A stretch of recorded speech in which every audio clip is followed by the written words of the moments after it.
darlo. Vamos a la sexta sesión del curso de actualización profesional en psicología 2024.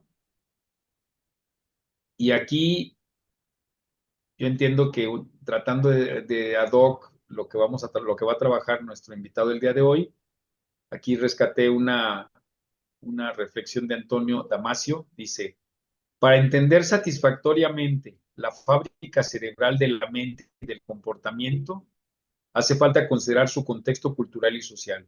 Y esto torna verdaderamente atemorizador el intento. Y entonces, precisamente, yo creo que de esto nos va a hablar el doctor Arturo Mora Alba, a quien de entrada le agradezco haber aceptado la invitación, y también agradezco a nuestra compañera, la maestra Bianca, que tuvo a bien ayudarnos a invitarlo, para que el doctor Arturo Mora nos trabaje el tema el día de hoy de las transformaciones de los contextos sociales y culturales entre la inmediatez y la desilusión. El doctor Arturo Mora Alba, dejen aquí se los presento, ahorita él es biólogo por la UNAM, maestro en educación por la Universidad Iberoamericana León, doctor en estudios científicos sociales por el TESO, diplomado en intervención grupal en grupos operativos, ha cursado diversos diplomados y una especialidad, ha sido profesor universitario de todos los niveles por 45 años, es consultor e investigador social y educativo, es socio de Mirlusar, Consultoría Psicosocioeducativa AC, desde el 2009, es colaborador en servicios educativos del Bajío AC, es docente de diversos programas de posgrado y a nivel de licenciatura, fue miembro del Consejo Académico del Instituto de la Cultura de León, integrante del núcleo académico básico de la maestría en análisis político de la Universidad de Guanajuato, facilitador como especialista disciplinar y pedagógico en el programa de formación de profesores de nivel superior de la Universidad de Guanajuato, es columnista semanal en diversos medios digitales desde hace 15 años, en Zona Franca, en Lo Cotidiano, Somos Barrio y Platino News. Fue director del Centro de Orientación y Atención Psicológica, que luego pasó a ser el Centro de Desarrollo Educativo, director general académico de la Universidad Iberoamericana, director académico de UNIDEC y director asesor y sinodal en más de 60 tesis de maestría y doctorado. Como verán ustedes, toda una vida estudiando, trabajando, y pues nos da mucho gusto tener aquí al doctor Arturo. Muchas gracias, doctor, por haber aceptado la invitación, y pues lo escuchamos atentamente. Gracias. Muchas gracias, eh, maestro José de Jesús Gutiérrez, y gracias a todas y a todos por estar aquí en este espacio entiendo, de formación. Y bueno, es una oportunidad de poder platicar un poquito con ustedes. Es poco el tiempo, pero bueno, habrá que intentar hacer algún ejercicio que nos ayude a pensar, pues de alguna manera, esta realidad que estamos viviendo, y nos está presentando una serie de desafíos y retos, ¿no? Evidentemente lo social y lo cultural están atravesadas por las prácticas sociales que vamos teniendo. Y tal vez no voy a decir ninguna cosa muy novedosa ni nada fuera de lo común, pero sí con la idea de poder reflexionar juntos y juntas sobre estas, pues, nuevas dinámicas que estamos encontrando, ¿no? Primero, una constante que habrá que decir es el tema de la velocidad del cambio. Es decir, estamos en una época que ya al inicio del siglo XXI se decía iba a ser la sociedad de la información, la sociedad del conocimiento, y habrá que decir que esto sigue de manera acelerada. De hecho, se estima que cada 2 meses se está duplicando la cantidad de conocimiento científico y tecnológico que tenemos en el mundo. Es decir, estamos a una velocidad de saberes realmente impresionante, y que evidentemente todavía muchos de estos constructos que se van haciendo pues están en proceso de validación, de prueba, de construcción, pero están emergiendo cada vez más teorías, más datos, más referentes, y eso nos pone en la vorágine de preguntarnos qué tanto vamos a poder alcanzar a conocer nuestra época, nuestro tiempo, porque vamos a una velocidad que no alcanza por mucho el poder tener la posibilidad de entenderlo, ¿no? Para que se den una idea, estamos planteando que se están escribiendo cerca de 1 millón de páginas diarias de información científica y tecnológica nueva. Entonces, contra eso es muy difícil poder imaginarnos cómo podemos entender el mundo que nos ha tocado vivir en todos los campos, en la física, en la química, en la parte de la medicina, de la biología, los metabolismos, etcétera. Y también hemos avanzado en tener cada vez más recursos tecnológicos, más formas de acercarnos a la realidad, y esta realidad pues también empieza a complejizarse en tanto que mueve muchos de los paradigmas y de las ideas con las cuales nosotros nos fuimos formando. Muchos de nosotros venimos del siglo pasado, muchos de ustedes han de ser muy jóvenes y ya están aquí siendo ahora sí los fundadores del siglo XXI, pero en todo caso el tema es que es una época importante de cambios. Ahora bien, eh, varias características marcan este tiempo, y tal vez una de las más importantes que a veces no podemos mencionar con claridad tiene que ver con cuántos somos, ¿no? Y bueno, ahora ya estamos llegando a la cifra de casi 8.500 millones de habitantes en el mundo. Esta cifra nunca había estado en el escenario de posibilidad en términos de la expansión de la población humana. Y es importante entender que en el siglo pasado, en 1900, 124 años antes, la población humana apenas alcanzaba 450 millones de habitantes. Y entonces estamos ahorita en 8.500 millones, y eso plantea una serie de desafíos y retos en relación a los recursos naturales, a la producción de alimentos, a la vivienda, al acceso a la educación, y al gran contraste de la disparidad de la concentración de la riqueza. Hace un par de semanas, bueno, hace 2 meses, se publicó el informe de Oxfam sobre la acumulación de la riqueza en el mundo, y producto tanto de la pandemia como de los nuevos ajustes de la economía global, pues encontramos datos pues realmente importantes a pensar, y uno de ellos tiene que ver con la acumulación de la riqueza. Es decir, hasta hace 5 años, el mundo tenía una concentración de riqueza en 381 personas, que acumulaban más del 52% de la riqueza mundial, y ahora este número se redujo, ¿sí?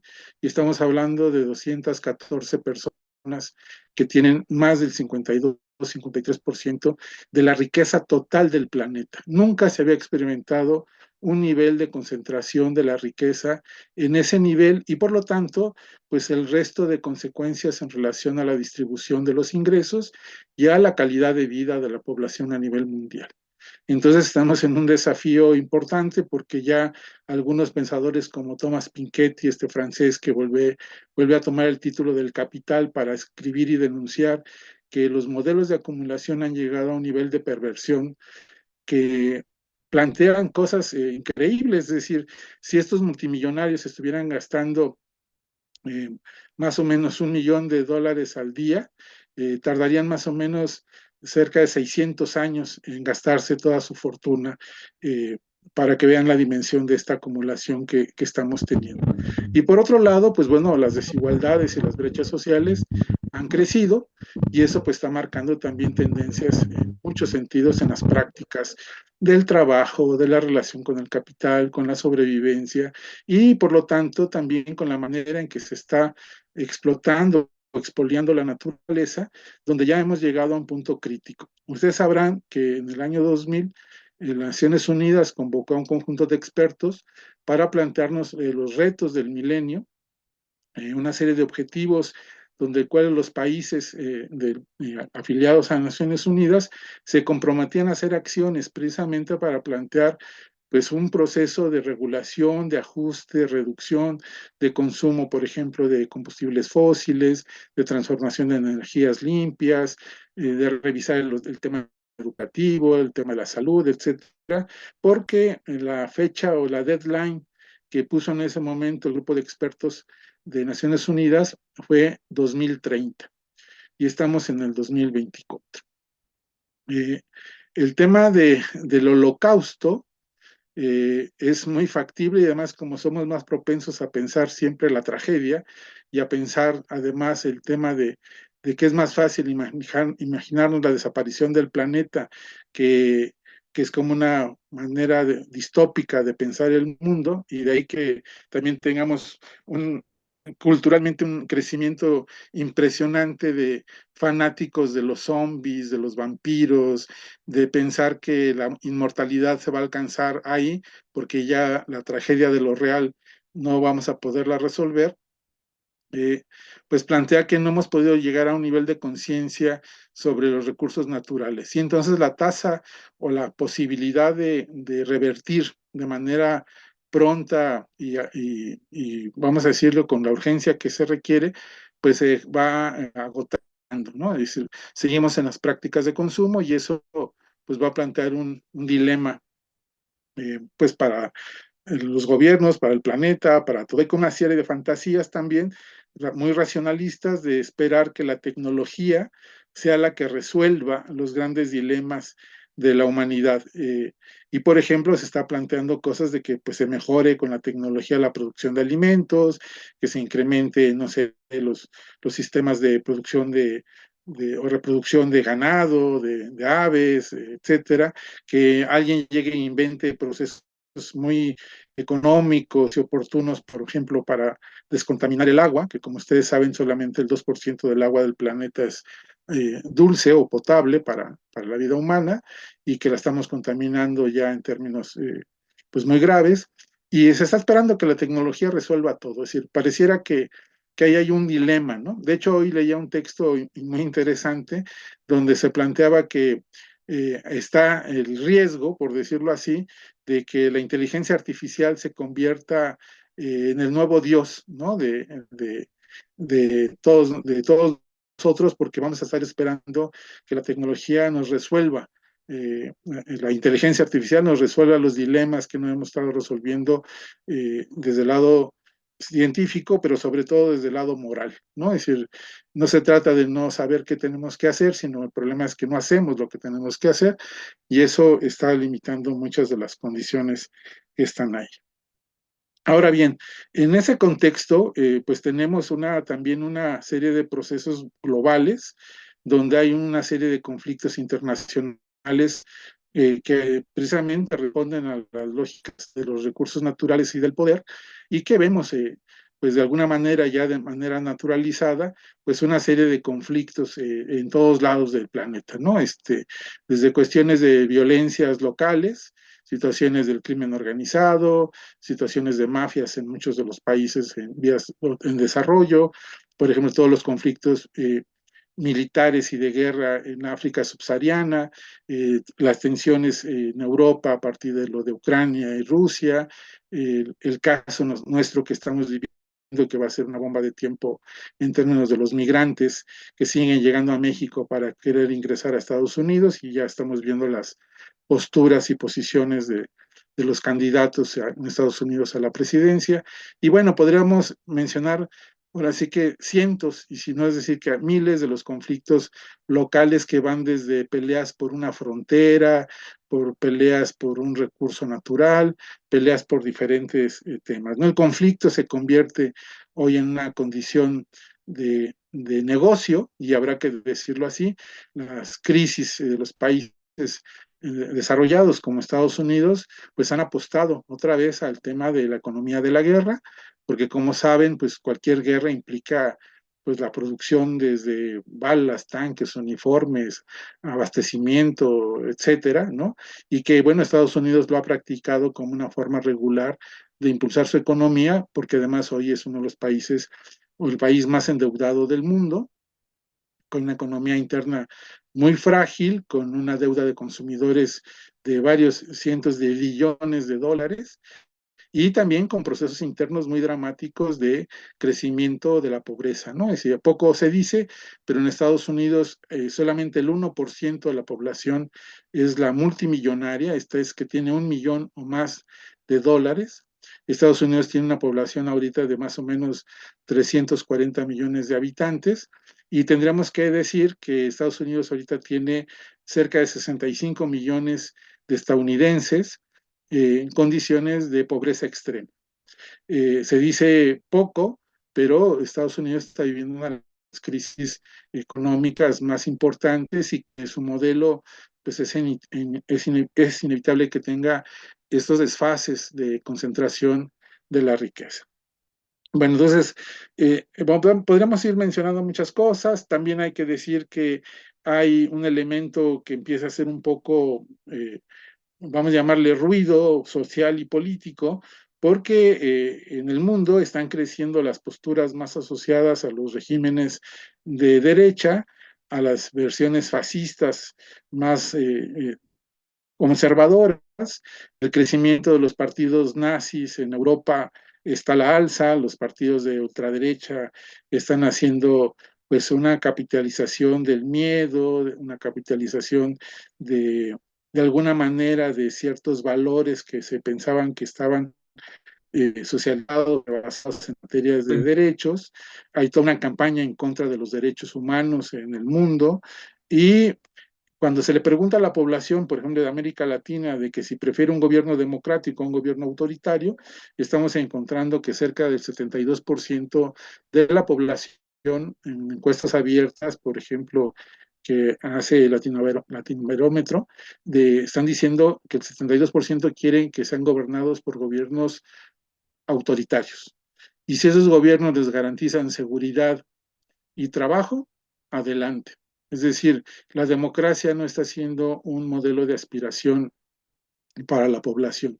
Y eso, en términos de análisis social y político, está hablando del desgaste de las instituciones, de la falta de credibilidad a los aparatos de Estado, de la falta de credibilidad a la política, a los partidos políticos en el mundo, y a que se reconoce que uno de los grandes males que tienen los gobiernos en general en el planeta son todo lo que tiene que ver con la corrupción, ¿no? Entonces, mucha gente está a la espera de que sucedan cosas del control social como una manera de sentirse que tienen seguridad y alguna posibilidad en vías del desarrollo, ¿no? Y eso es un poco terrible porque toda la apuesta democrática de Occidente por la libertad se empieza a recortar con ideas de este tipo, ¿no? Y bueno, ya habrán visto algunas de las posturas que han sucedido, por ejemplo, en El Salvador con Bukele, o lo que está pasando con Milei en Argentina, lo que pasó con Bolsonaro, y bueno, podríamos seguir mencionando pues muchas de las cosas que estamos viendo en ese terreno. Pero bueno, les decía que el tema es que todo eso que está ahí, que lo naturalizamos, que lo parcializamos, que tenemos hoy muchas posibilidades de entender la sociedad a través de la comunicación, que la televisión pública y abierta ya no comunica, tiene su agenda, tiene sus cosas, que están pasando fenómenos también de búsqueda de información alterna, de tener posibilidades de entender de otra manera el mundo, pues se está expresando. El ejemplo tal vez más concreto que ahorita podríamos mencionar es que hace 4 semanas el gobierno, más bien el Congreso de Estados Unidos, decidió cancelar y eliminar de Estados Unidos TikTok. ¿Sí? Esta plataforma streaming que está teniendo un éxito impresionante en el mundo, donde como ustedes saben se suben videos donde los usuarios se convierten en creadores de contenidos, etcétera, pues está teniendo algunas características particulares. Primero voy a mencionar un par de cositas de TikTok y después este caso con Estados Unidos. Bueno, primero decir que TikTok ahorita está haciendo la plataforma que los jóvenes, las jóvenes, los adolescentes están utilizando para informarse. Es decir, Google ya dejó de ser la vía para hacer consultas. Ahorita la gente entra a TikTok y hace consultas y ya ni siquiera le escucha los discursos que los creadores de contenido hacen. Y habrá que decir con mucha precisión que el 90% de los contenidos que se suben a TikTok no están, vamos a llamarle, certificados, validados, con un curetaje mínimo de veracidad, etcétera. Entonces estamos encontrando un mundo donde se están construyendo una serie de informaciones, de contenidos, de conocimientos que no están teniendo ningún referente en lo real. Está pasando por esta lógica de que todo mundo se quiere sentir productor de conocimiento, de creador de contenidos con una verdad propia, ¿sí? Y con este afán que precisamente el mercado del capital ha generado, dentro de somos individuos, y el individuo es lo más importante, y lo que tú digas en lo individual se tiene que convertir en una referencia, ¿no? Y habrá que recordar que toda opinión, como diría, o le asignan a Nikola Tesla, a toda opinión es una confesión, ¿no? Es decir, y habría que pensar que todo esto que se dice ahora, pues es ya muy dudoso en muchas cosas. Sin embargo, y esa es la otra parte en relación a lo que les menciono de Estados Unidos, eh, eh, también ha servido para hacer cosas diferentes.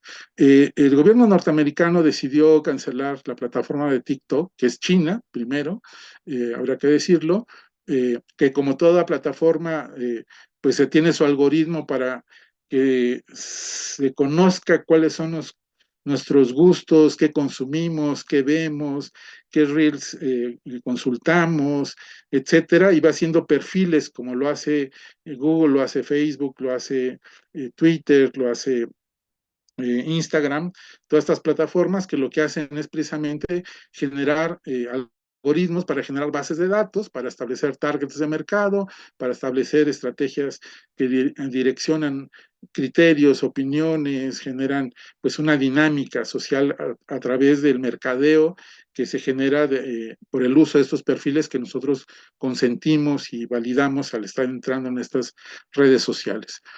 Pero en Estados Unidos se dieron cuenta, el gobierno se dio cuenta, que los jóvenes norteamericanos, clase media, alta, empezaban a informarse de cosas que sucedían en el mundo, que ya no estaban filtradas por las cadenas de televisión norteamericanas. Es decir, que Fox, que News, que la ABC, etcétera, ya no estaban siendo el soporte del control mediático que históricamente tenían, sino que ahora los jóvenes se informaban a partir de TikTok.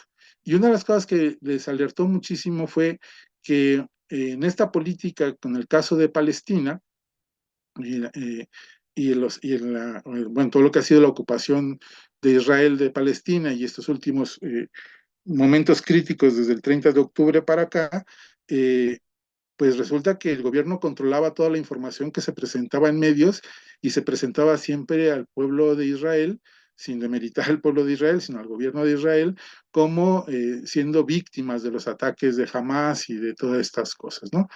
Y lo que fue pasando fue que los jóvenes también de Israel, que también están en contra de las sionistas, que están ahí desde hace mucho tiempo, pues empezaron a circular lo que está pasando allá y empezaron a pasar videos, entrevistas, cosas, y los jóvenes norteamericanos, las jóvenes norteamericanas, se empezaron a dar cuenta de que había otra verdad, otra realidad distinta a la que el Estado norteamericano venía controlando. Al darse cuenta y al hacer algunos estudios de verificación de contenidos, el Senado, perdón, el Congreso de Estados Unidos, el Senado también, deciden votar una ley que prohíbe TikTok en Estados Unidos. Bueno, para que vean cómo este tipo de situaciones pues van marcando pues la nueva configuración de las relaciones sociales, políticas, las dinámicas, los medios, y que en las redes se juegan un montón de cosas, ¿no? Que están pasando ahí. Ahora bien, eh, en ese contexto, así me voy a arriesgar a decir algunas cosas más, ¿sí? Las personas, pues, seres humanos, nosotros, nosotras, pues queremos buscar respuestas a cosas que nos pasan en lo real, ¿no? Eh, y tal vez habrá que decir que, como decía Freud, dos elementos nos atrapan, ¿no? Y que están centrados en la posibilidad de ser felices. El tema del amor y el tema del trabajo, ¿no? Y cuando esos dos temas están movilizados, por decir de alguna manera, o en crisis, o moviéndose, o redefiniéndose en muchos sentidos, pues suceden cosas, ¿no? Y de las cosas que suceden, pues tienen que ver con nuestro nivel de percepción, nuestro nivel de interacción con la realidad, nuestras maneras de interactuar con el otro, las maneras de cómo estamos viviendo el trabajo, cómo estamos encontrando satisfactores en eso, ¿no? Y habrá que decirlo que desde hace unos 40 años, algunos filósofos, sobre todo los filósofos más jóvenes o de la escuela más joven francesa, han empezado a cuestionar y a revisar, pues no solo el modelo de producción capitalista, que eso creo que está suficientemente atendido, sino las prácticas sociales que se asocian a partir de un modelo que se presenta como victorioso en términos de los modelos económicos, donde ya la utopía de un cambio social, de pensar que las cosas se pueden hacer de otro modo, están un poco minimizadas, atomizadas, puestas como un asunto romántico, etcétera, pero que abren en ese sentido también la crítica a pensar cómo el mercado hoy hace negocio de todo, ¿no? Refuncionaliza, de alguna manera reestructura, matiza, le da una barnizada a ciertas cosas y la idea es seguir vendiendo y seguir ganando, ¿no? Es decir, y en una época donde se ha mejorado con la tecnología, los modelos de producción en serie, de masa, etcétera, pues va haciendo que esto crezca y que además, como dice Byung-Chul Han, este filósofo sudcoreano con formación alemana, que vamos encontrando a nuevas dinámicas de las relaciones con el mundo del trabajo, ¿no? Él, por ejemplo, señala que en esta sociedad ya hemos llegado a una cosa que era increíble que llegara a pasar, y es que los sujetos se convierten en sus propios explotadores. La autoexplotación se convierte hoy en una posibilidad que, si bien no se da en todos los casos, empieza a ser una tendencia en muchos lados. Todavía tenemos el modelo industrial obrero de facturación, pero también con matices muy fuertes, con cosas que no hemos precisado y valorado adecuadamente. Y pongo un solo ejemplo. En aras del control social y evitar la lucha sindical y el fortalecimiento de los gremios de los trabajadores en el mundo, hábilmente las empresas se plantearon la idea de producir todo el tiempo y hacer que la inversión en capital directo y de masa, que se llama, estuviera siempre produciendo. Y eso llegó a blindar modelos de producción de 24 horas, turnos de cada 8 horas, estar rotando al personal, y una manera para hacer que no conciliaran los trabajadores en algunos momentos más largos de su interacción laboral, pues fue rotarlos tanto de horarios, horario de día, tarde, noche, y de puestos, la polivalencia del obrero. Y se hicieron modelos para calcular que en un año un trabajador podía llegar a estar con otro trabajador conjunto, coincidir apenas tal vez en 3 semanas de las 58 semanas que tiene el año como tal.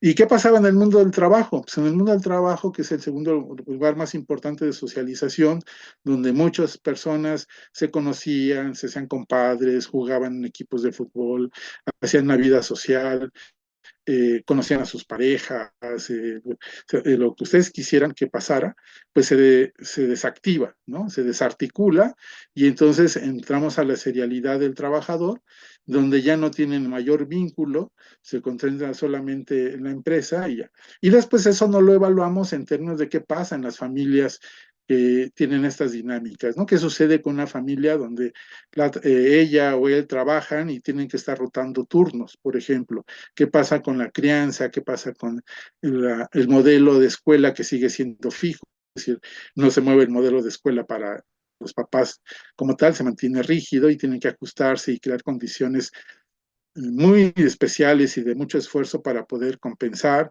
tomar decisiones de pronto de que alguien deje de trabajar para que se pueda atender la dinámica de la crianza, reforzando los modelos patriarcales, reforzando los modelos de trabajo doméstico, etcétera, ¿no? Entonces, el mundo del trabajo, por ejemplo, se mueve y está ahí. Con la pandemia también se mueve el mundo del trabajo, con el home office, con este confinamiento que tuvimos, también aparecieron una serie de tensiones importantes que ustedes ya habrán visto y revisado mucho. Yo creo que de su consulta en los últimos años tiene que ver eso, en los que se dedican al tema clínico, pero también los que trabajan en las cuestiones educativas, en las cuestiones de la psicología organizacional, en cualquier campo.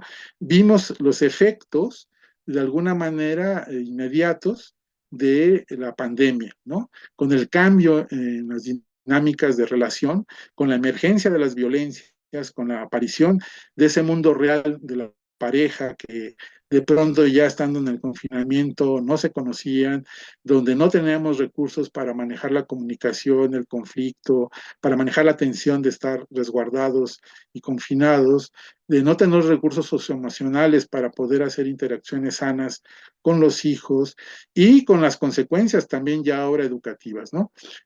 A inicios de marzo se acaba de presentar el informe de América Latina sobre la calidad y rendimiento escolar y habrá que decir que 3 de cada 4 estudiantes en América Latina entre 12 y 17 años no tienen las competencias mínimas lectoras, de comprensión y de lectura básica, fonética, ni tienen las competencias para resolver problemas aritméticos básicos, ¿no? Se estima que la pandemia, en términos del rezago educativo, nos va a impactar como países en América Latina en escalas de retraso de entre 10 y 12 años de retraso en los niveles de calidad educativa. Y bueno, todavía no estamos viendo qué va a pasar con las nuevas generaciones que están llegando de la primaria a la secundaria, de la secundaria a la preparatoria, de la preparatoria a la universidad, pero tenemos impactos importantes en estos cambios. Y bueno, toda esta realidad que mueve el mundo del trabajo, pues se va expresando pues también en todas las demás prácticas sociales, ¿no? Asociadas al consumo, asociadas a las interacciones humanas, asociadas a, a los afectos, y bueno, eso habría que verlo, ¿no? Y como les decía, el mercado no tiene ningún escrúpulo para convertir cualquier cosa en negocio, y una de las cosas que habría que decir es, como un indicador para pensarlo, es cómo se ha creado todo un mercado de lo que seríamos la autoayuda entre libros y TikToks y gurús y demás que están apostando a una dinámica un poco responsable, yo diría, donde lo que se vende asociado al individualismo es la autosuficiencia, ¿no? Y un poco yo lo formularía así, Narciso se hace terapeuta, ¿no? Y es un poco importante, igual podemos desarrollarlo muchísimo, pero esta noción de que yo puedo tener todo, yo resuelvo, yo controlo, yo mando, yo soy perfecto, yo no me equivoco, todos están a mi servicio, yo estoy bien, pues también lo lleva a plantear esta idea de que él puede resolver cualquier cosa, ¿no? Desde argumentos de yo controlo mis adicciones, porque tengo conciencia de hacerlo, ¿no? Desde ese nivel encontramos este paradigma que se mueve y que nos lleva también a este planteamiento del culto al yo, al self, de manera muy, pues muy, mercadológica, ¿no? Y que de alguna manera no es capaz ni va a poder resolver el tema del gran vacío que se experimenta precisamente porque todo esto que estamos hablando de los contextos sociales, culturales, etcétera, en los sujetos, en las personas genera una serie de frustraciones importantes, de vacíos existenciales, de una serie de rupturas en los paradigmas en los que se creía, esta dificultad de pronto de entrar a la dinámica de la movilidad laboral, el hecho de que hoy los jóvenes en México al menos no tienen ninguna posibilidad de tener la posibilidad de tener una pensión cuando termine su vida productiva, por ejemplo, ¿no? Que si quieren tener ahora sí que una pensión, pues la van a tener que ahorrar ellos y creo que no hay una cultura del ahorro ni hay dinero para que se dé eso, ¿no? Entonces, creo que estamos ahí en esa parte que está. Y la otra cosa que habría que yo mencionar en esta parte de cómo se mueven estas cosas es que este individualismo, que ya había sido denunciado, por ejemplo, eh, eh, eh, por Luke Ferry, ¿no? En su libro este famoso de la era del vacío, y de cómo se iba configurando este vacío existencial, y el que le llaman, ¿no? La era del vacío, como tal, una época del existencialismo vacío que tenemos, pues se ha ido conformando, se ha seguido exaltando, desde la carencia, y seguimos pensando, porque el mercado eso es lo que instala, la idea de que el tener se convierte en la única posibilidad de llenar eso que no podemos llenar, ¿no? Eh, eh, Fernández Cristet, en un pequeño artículo que escribió hace algunos años que se llama La Desoquedad, señalaba que hoy los nuevos templos de la economía son los supermercados, que la idea es que entrar ahí y salirnos con algo, que sea un poquito, para un poco, de alguna manera, estimular el alma, complacerla un poquito, darle un apapacho y nos compramos cualquier tontería inservible o muy básica pero cara o lo que ustedes quieran, pero que no resuelve. Y él terminaba su artículo diciendo, ¿y qué va a pasar cuando ya no tengamos nada ni siquiera para poder llenar ese pequeño vacío que las cosas nos hacen creer que podemos llenar, ¿no? Entonces, bueno, plantea esto. Habrá que decir también que es algo que Byung-Chul Han plantea en su reflexión en los últimos años, es que también tenemos un cambio importante en la dinámica, vamos a llamar, de la enfermedad, ¿no? Y creo que todos los que están aquí y participan profesionalmente en este campo de la salud mental, pues lo podrán corroborar o decir, ¿no? Han dice que pasamos a principios del siglo XIX y principios del XX, pasar a las enfermedades bacterianas, ¿no? Y ahí apareció Pasteur, apareció la penicilina, apareció todo y fue resolver lo bacteriano, ¿no? Después, Han señala que venimos de una época donde lo que emerge tiene que ver, y es parte de la consecuencia que tenemos con el COVID, es el tema de las enfermedades virales, ¿no? Y entonces aparece el VIH-Sida, aparece la influenza, aparece las diferentes enfermedades que tienen que ver con lo viral y que los vamos medio resolviendo y que nos alcanza en términos del COVID como una enfermedad viral. Y él ya anunciaba hace unos años que lo que empezaba a emerger eran las enfermedades emocionales, ¿no? Y él señala claramente el tema de que el siglo XXI es una época de enfermedades que ya no son ni bacterianas ni son virales, sino son ahora emocionales, son de la mente y que están colmadas por el tema de la ansiedad, el tema de la depresión, el tema del burnout, precisamente por el tema del trabajo, el tema del suicidio, el tema de las adicciones, ¿no? Y bueno, ya en esta caracterización que hacía Han, pues marcaba cómo vamos llegando a un modelo donde estas presiones por el tener cobran su factura y donde la aspiración al éxito se convierte en la fuerza vital para muchos. Y de ahí que haya una necesidad de tener todo inmediato. Es decir, la lógica del mercado vende productos que ya nos hizo creer que son todo el tiempo desechables. Dejamos la tradición de producir cosas que duraran mucho tiempo. Muebles de madera, ahora tenemos muebles de conglomerado, los productos que compramos, un celular, una televisión, tienen ya calculada su vida útil, está calculado su periodo de obsolescencia, cuánto tiempo va a durar, el mercado sigue jugando a que estemos desechando una cantidad de productos, de generar basura de manera impresionante. Y entonces vamos conjuntando esta dinámica de la producción con esta necesidad de tenerlo todo inmediato, desechable y como pues muy rápido, ¿no?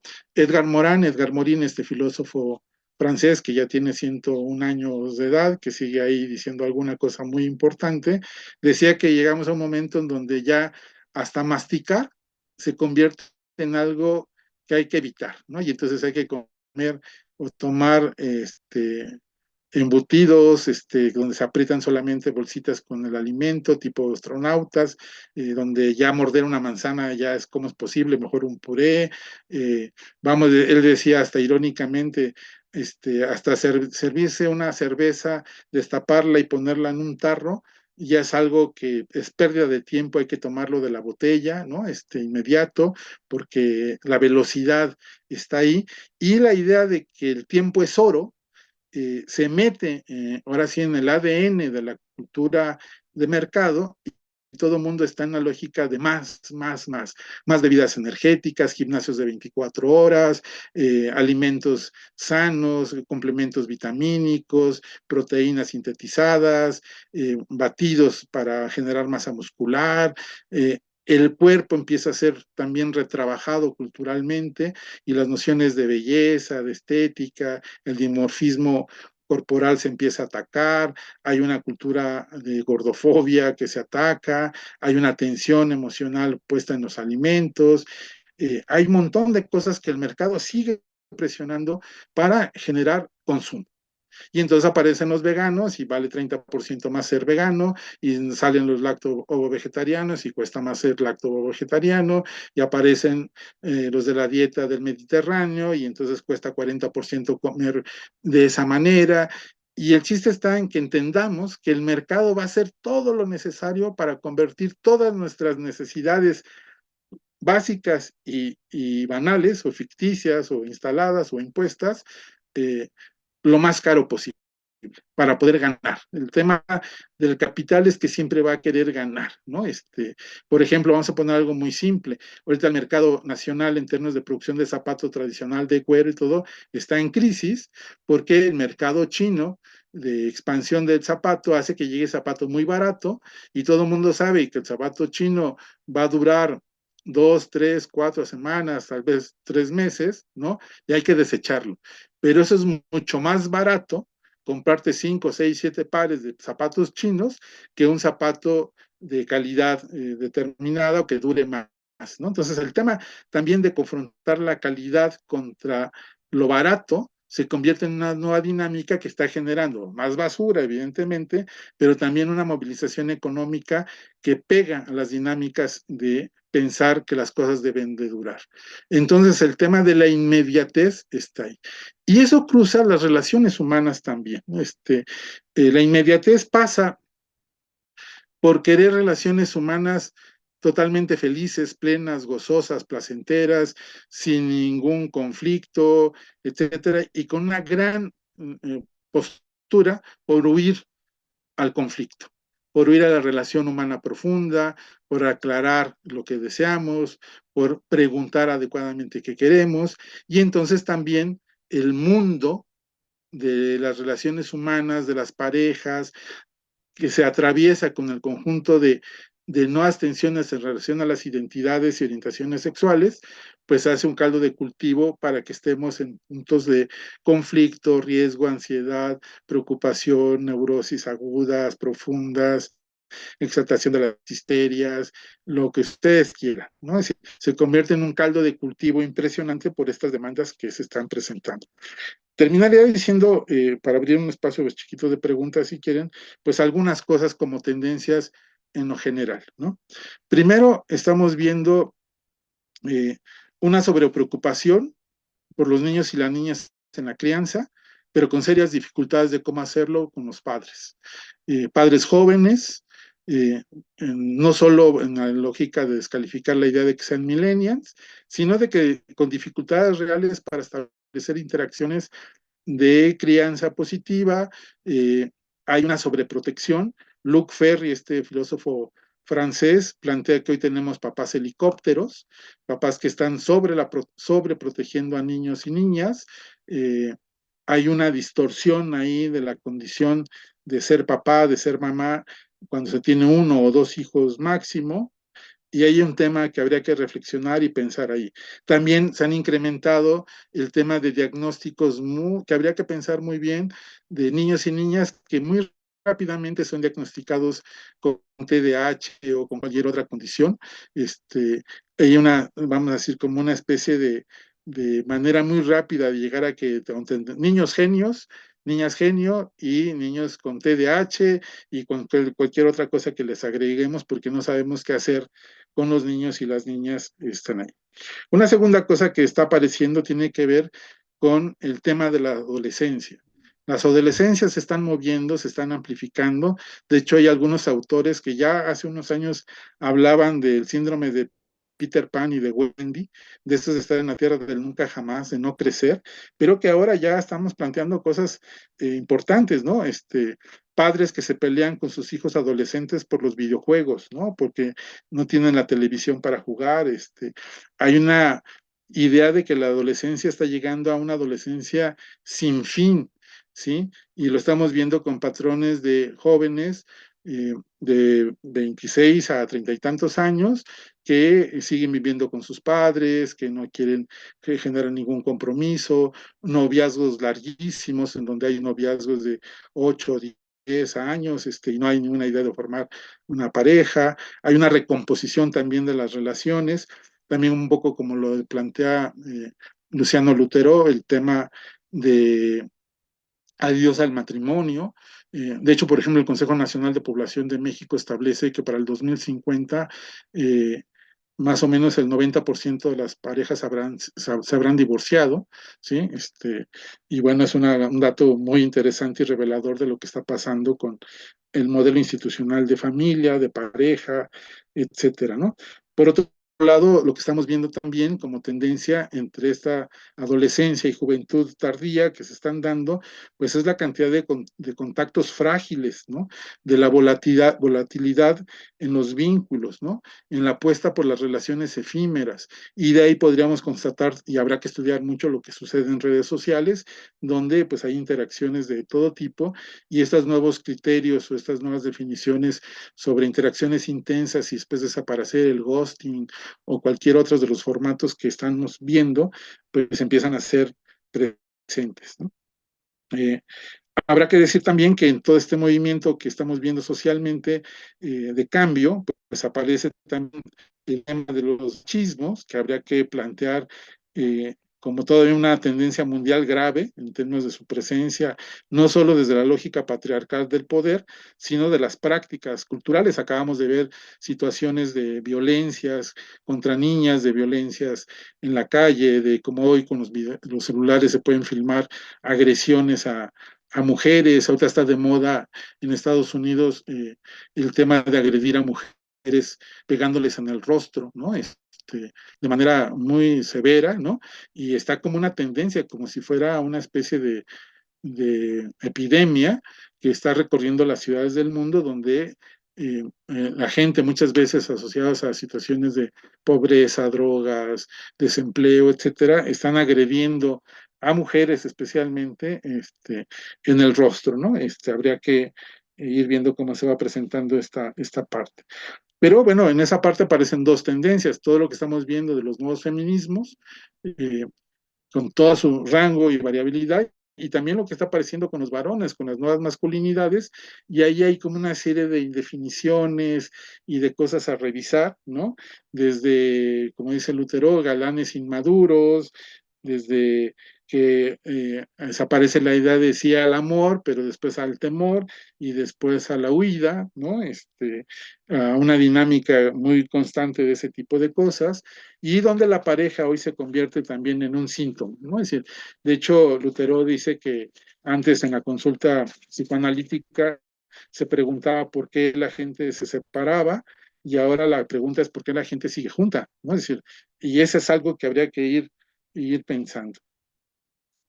Por último, terminaría diciendo que entre todo esto, y habría que estar atentos a esa parte, es que ustedes saben que trabajamos en muchos sentidos en el campo social, en el campo de la psicología, todo con el lenguaje, y pues estamos batallando con el lenguaje, tanto con el tema de la inclusión, que tiene que ser un proceso natural, cultural, de lenguas vivas, etcétera, no son imposiciones, pero también por el tema de estar huyendo a darle contenido a las palabras, ¿no? Estamos llegando a un punto de eufemismos por todos lados, ¿no? Está costando trabajo nombrar las cosas como son, ¿sí?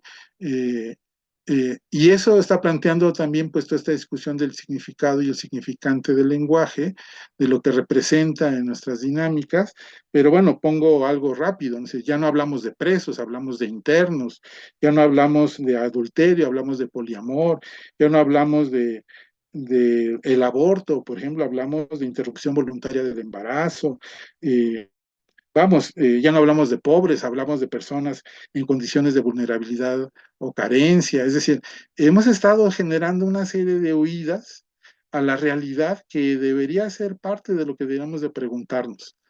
Y tal vez para terminar diría que como Freud, cuando escribe este ensayo sobre el malestar de la cultura, pues tendríamos que proponernos como colectivo humano pensante con sensibilidad, pues un poco reescribir este malestar de la cultura ahora y preguntarnos qué podemos hacer en un entorno donde se ensalza el individualismo, donde se dé valor único al hedonismo, donde pareciera que solamente el éxito económico es la única posibilidad de ser, y donde precisamente lo que gana entre la inmediatez de tener todo rápido, fácil, sin esfuerzo, se instala la desilusión, ¿no?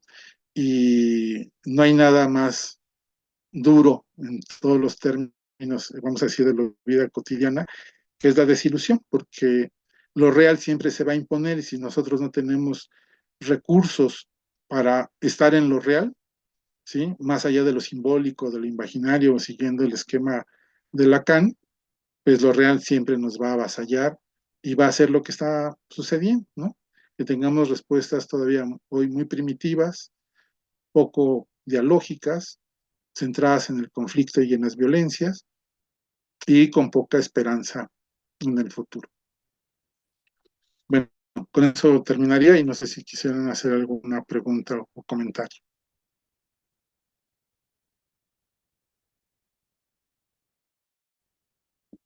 Este, Arturo, hay una pregunta que me parece que es muy interesante. Dice, a riesgo de parecer ingenua, ¿qué modelo económico social estamos viviendo?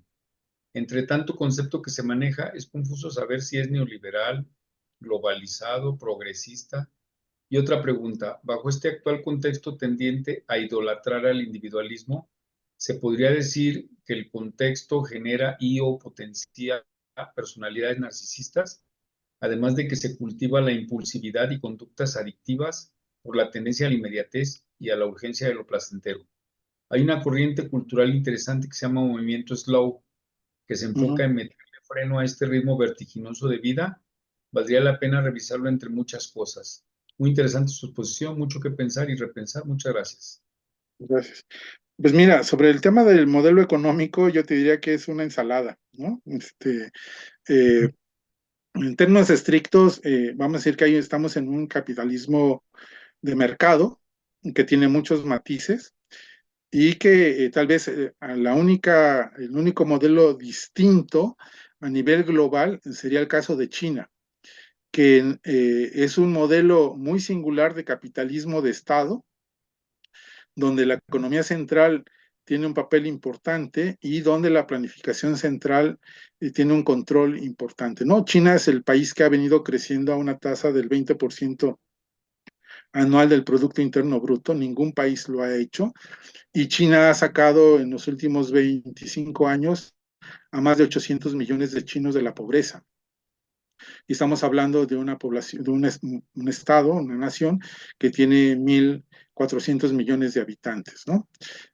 Podemos pensar el lado como contraste, el modelo capitalista muy acelerado de la India, donde en poco tiempo la India ha incrementado su Producto Interno Bruto, ha sido uno de los países que más lo ha crecido, pero el modelo que han seguido es el modelo tradicional capitalista y donde el tema de la pobreza y de la acumulación de la riqueza se ha incrementado, ¿no?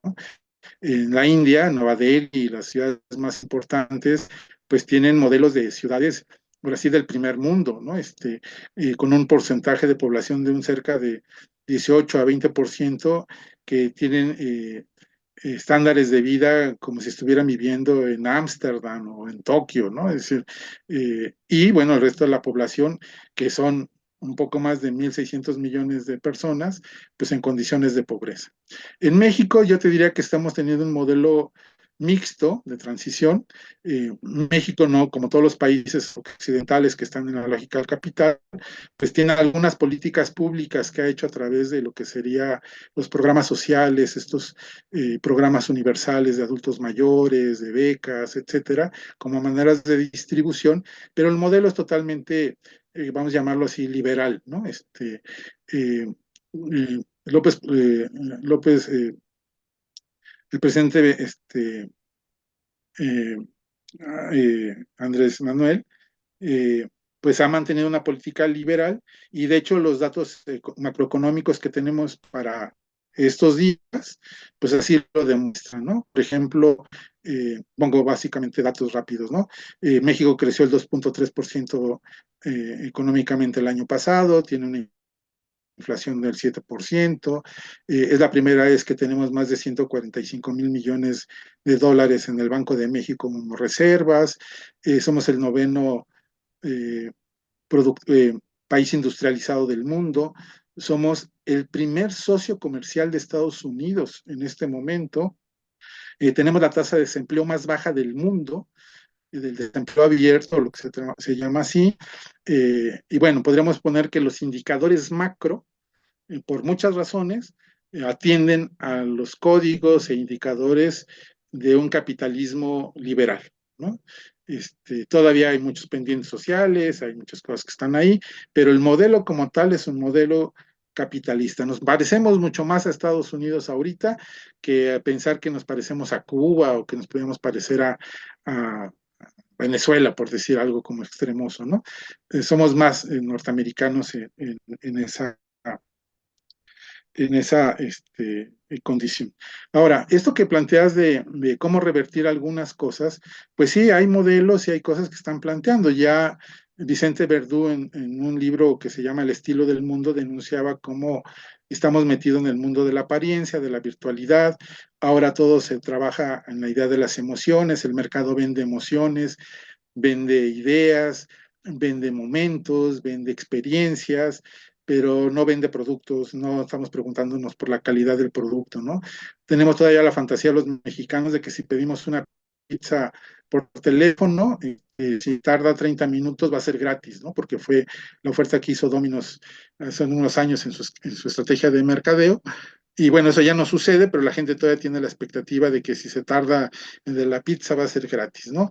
Y no nos preguntamos si la pizza de qué está hecha, si tiene buena calidad, con qué queso está hecha, si tiene un buen salami, ¿no? Así estamos en la lógica del mercado. Ahora, lo que tú planteas es un modelo que empieza a aparecer que también se capitaliza, es decir, el slow food, el slow life, todo empieza a aparecer como una manera de decir, bajemos, ¿no? Es decir, vamos a disfrutar, vamos a hacer cosas, ¿no? De hecho, Verdú denunciaba o anunciaba que en los comercios que se dedican al slow food, ¿no? La idea es ayudarle a los consumidores a que sepan que se van a tardar, ¿no? Y entonces entrenan a los meseros para que tú ordenas, haz de cuenta, tu milanesa con papas, ¿no? Y se va a tardar, ¿no? Y pasa el mesero y te dice, la están preparando, porque aquí preparamos todo al momento, ¿no? Y pasan 10 minutos y pasa otra vez el mesero y dice, es que nosotros le damos preferencia a la calidad de los productos y estamos esperando que su milanesa se coccione adecuadamente, etcétera, ¿no? Y pasa y te ofrece una bebida y pasa y ve que te empiezas a poner ansioso y empiezas a mover los cubiertos o a jugar con los objetos de la mesa y pasa y te traen un pedacito de pan para que bajes tu ansiedad y todo. Bueno, todo eso cuesta y el mercado vende, es decir, el mercado convierte esa posibilidad de entrar a relajarnos, a vivir la vida más placentera, con más tranquilidad ya. Pero el tema estamos contra el reloj, es decir, ¿quién puede hacer eso? ¿Quién puede dedicar no 30 minutos para comer cuando se le dan 30 minutos a los trabajadores o a los empleados, ¿no? Máximo una hora, etcétera, es decir, eh, nadie, ¿no? Entonces todo el mundo sigue con la lógica del fast food, ¿no? De la velocidad, de todo rápido, de quiero bajar de peso con las pastillas, no quiero hacer dieta, quiero bajar ejercicio, pero con un aparato que me mueva, no que yo me mueva, ¿no? Entonces aparecen los aparatos que se llaman este, pasivos, ¿no? O Que hacen, elípticos, ¿eh? elípticos. Sí, No es de esos que tú andas. sí, es decir, tú no te mueves, es decir, se mueve el aparato por ti, ¿no? Quieres estar en la casa, pones tu aparatito para que vibren tus piernas, para que evitar que camines, es decir, estamos en un asunto donde queremos resolver todo desde fuera y ese es el dilema, ¿no? Que el mercado pone las soluciones desde fuera. Y de ahí, por eso también habrá que decir que hay un terror que yo veo cada vez más de todas las terapias alternativas que ponen fuera del suelo la condición que por el sujeto quiere resolver o trabajar, su dolor, su pena, sus dinámicas personales, ¿no? Todo se resuelve afuera. Tú no tienes problemas. Yo conozco aquí señoras que venden y hacen un negociazo, por ejemplo, vendiendo cuarzos, ¿sí? Y le hacen una tipología a la persona y no les miento, un cuarzo de, ¿qué les gusta? De 2 por 2, ¿no? Rosa, bañado 10 días en sales del Himalaya, con el influjo lunar y demás, 5,000 pesos, ¿no? Digo, el menos, ¿eh? Entonces, todo esto que está ahí es porque con eso, pues ya va a estar bien, las malas vibras no los van a atacar, su ansiedad va a desaparecer, bueno, todas estas locuras. Y bueno, si vieran la cantidad de cosas que hay de eso, pues habla precisamente de una necesidad humana no resuelta, pero que el mercado es capaz de funcionalizar y de inventar lo que sea para capitalizar en dinero esas cosas, ¿no? Y se deja de lado lo profundo, ¿no? Que sigue siendo la pregunta, así que las preguntas de los griegos, ¿quién soy? ¿A dónde voy? ¿Con quiénes? ¿En cuánto tiempo? ¿Qué es ser feliz? ¿Con quiénes? ¿No? ¿Qué es esto de la paz? ¿Qué implica tener tranquilidad? No sé, ¿no? Y creo que es ahí donde el mercado es muy cruel y perverso y hace todo, ¿no? Y además ha hecho 20,000 cosas que ya no da tiempo de mencionar, pero pues diría, ante la seguridad, en lugar de reclamar un Estado que sea eficaz y eficiente, nos hemos encerrado, ¿no?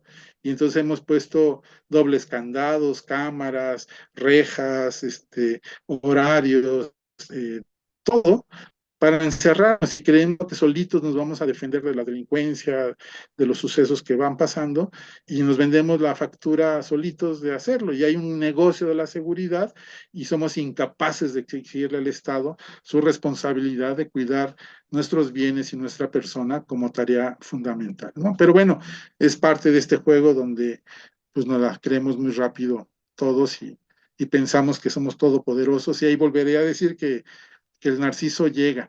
Y un poco en lo que decía profesor, licenciado, yo creo que el narcisismo sí se ha instalado, es decir, hay una sobreexageración, yo creo, de cómo se caracteriza, pero primero habría que decir que ya tenemos que hablar ya no solamente del narciso varón, ya hay un narciso femenino, ¿no? Que habría que empezar a mover, ¿no? A pensar en esa dinámica. También habría que pensar que todo esto está atravesado en esta idea de que todo se vale, todo se puede, todo se cree, ¿no? Eh, Habría que decir también que hay una crisis muy fuerte de las creencias, de las religiones, de todo este tipo de cosas que también hace que tengamos una nueva manera ecléctica de resolver todo. Entonces tenemos católicos yendo a consultar el tarot, más yendo a la sesión de lectura del café, más tal cual cosa, ¿no? Es decir, estamos haciendo que todo quepa, ¿no? En algo que no entendemos, que es precisamente la pregunta de quiénes somos en el mundo, qué es ser en el mundo, como diría Heidegger, y qué es estar en el mundo con los demás, ¿no? Pero por ahí creo que sería un intento de respuesta. Ok, pues hay comentarios. Muchas gracias, doctor Arturo, por compartir información de alto valor y permitirme seguir aprendiendo, porque a través de estas reflexiones que plantea, puedo tomar mejores decisiones sobre lo que quiero hacer y qué quiero aportar a través de mi trabajo. Eh, Excelente, dice Flor Díaz. Muchas gracias, doctor Arturo, por compartirnos la información muy completa y sí, deja mucho que pensar y la necesidad de buscar un equilibrio con todos los avances que se han presentado a lo largo de los años. Dejar de comercializar a toda costa de las necesidades principales del ser humano. Eh, las Alexas, que encienda los focos. Dice que se cambie el color, ¿no? Eh, Lisette, muy interesante. Lástima que se acabe el tiempo de exposición. Este, Aquí no dice, pero dice, a ver si nos acompaña en otra ocasión también. Excelente tema para reflexionar que estamos viviendo. Muchas gracias, muy interesante. Excelente, muchas gracias. Las felicitaciones. Pues muy bien. Mis compañeras y compañeros nos has dejado pensando, doctor. Pues, ojalá podamos hacerlo y pensar juntos estas cosas. ¿verdad? Nada más quisiera, para terminar y un poco, para precisamente animarnos a que estén en esta reflexión y en esta necesidad de estarse actualizando y demás, y un poco porque lo mencionaba en términos de, de, de la tecnología y de la inteligencia artificial y todo eso que está promoviéndose. Eh, Hoy precisamente encontraba una publicidad de una empresa que curiosamente está vendiendo una plataforma en ChatGPT de psicología. Y lo interesante de la idea que están proponiendo eh, es que te ofertan el que puedas encontrar en un solo sitio todos los libros, técnicas y cosas que se necesitan para hacer una atención con un paciente, ¿no? Y lo ponen así, imagínese usted con una gran biblioteca de ejercicios, estrategias y recursos y materiales terapéuticos para que haya una clínica adecuada a distancia. Optimice sus sesiones de terapia, ahorre tiempo, centre su atención en lo realmente importante de sus pacientes. Además, los comandos de ChatGPT le permiten personalizar de manera única la experiencia terapéutica. Podrá atender las necesidades de cada paciente ofreciendo orientación personalizada, profundizando la conexión terapéutica de formas antes inimaginables. Puede adquirirlo haciendo este seguimiento en el clic de abajo. Bueno, si estamos llegando a estas cosas, hay algo que está críticamente a pensar juntos para evitar estas vamos, maneras tan, diríamos, mercantilizadas de algo que es una cuestión humana que requiere humanos para resolverla y que no pasa por la inteligencia artificial. Pero estamos llegando a eso. Ojalá Sí. sigan ustedes viendo estas cosas y veo muchos de los chats y preguntas, pues da para todo, niños, escuela, todo. Bueno, habrá que hacer espacios y profundizar más cosas. Pues muchas gracias por la invitación, maestro José Gutiérrez, y gracias también a Bianca Rosas que me invitó a estar con ustedes. Así es. Sí, Bianca nos recomendó muchísimo y la verdad es que muy interesante. Creo que pues tenemos mucho que estudiar y mucho que trabajar porque el contexto no ayuda, ¿verdad? Por eso la gente cada vez está más deprimida, más ansiosa, más se siente más en soledad. Y creo que ahí es donde hay que entrarle con mucha claridad de lo que está sucediendo y bien preparado, ¿no? Por ejemplo, aquí Mari dice, bueno, entonces ya no hay que estudiar. Precisamente, pues veíamos en la anterior, hace 3 semanas, pues ya para qué te pones a estudiar para hacer una presentación si se la pides al Gamma app y en 2 minutos la tienes, ¿no? Entonces, pues todo eso también hay que estudiarlo para poder saber cómo vamos a enfrentarlo, ¿verdad? Lo que decíamos, que yo encontraba, cómo también la inteligencia artificial hace discriminación de sexo y de razas y cosas por el estilo, ¿no? Pues tenemos muchos retos que abordar, ¿no? Doctor, pues muchas gracias. A nombre de mis compañeras y compañeros, te vamos a hacer llegar esta constancia. En su momento también te vamos a mandar un presente, este, a través de nuestra compañera Bianca. Yo creo que el próximo mes vamos a estar en Guanajuato y por ahí nos contactamos y pues sobre todo con más que la constancia y más que el presente que te podamos brindar, pues nuestro reconocimiento, nuestro afecto, muchas gracias por estas reflexiones, estos análisis que me parece son muy valiosos porque es el momento, el tiempo y el momento que estamos viviendo. Y creo que eso es muy importante. Muchas gracias por sus atenciones y pues que les vaya muy bien y a fortalecer la asociación y a arriesgarse a lo colectivo, a intercambiar ideas. Se necesita hacer grupo precisamente para poder enfrentar todas estas dinámicas que necesitamos pensar juntos. Así es. De hecho, eso implica pues que paguemos nuestras cuotas, los que no han pagado, que se pongan al corriente, porque las asociaciones también ocupan dinero para poder trabajar. Estamos tratando de no gastar, pero se ocupa. Y bueno, pues le agradecemos mucho al doctor Arturo, a Bianca por esta gestión que hizo para poder hacer realidad esta exposición. Y a todos ustedes, muchas gracias por acompañarnos. Y bueno, ya a la brevedad ya les vamos a hacer llegar la siguiente para seguir conociendo lo de las tecnologías.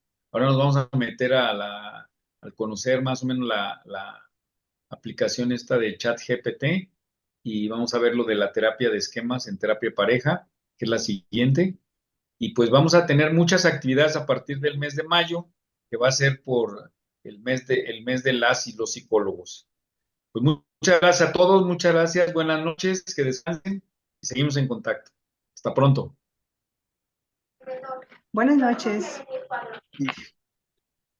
Buenas noches. Gracias. Gracias.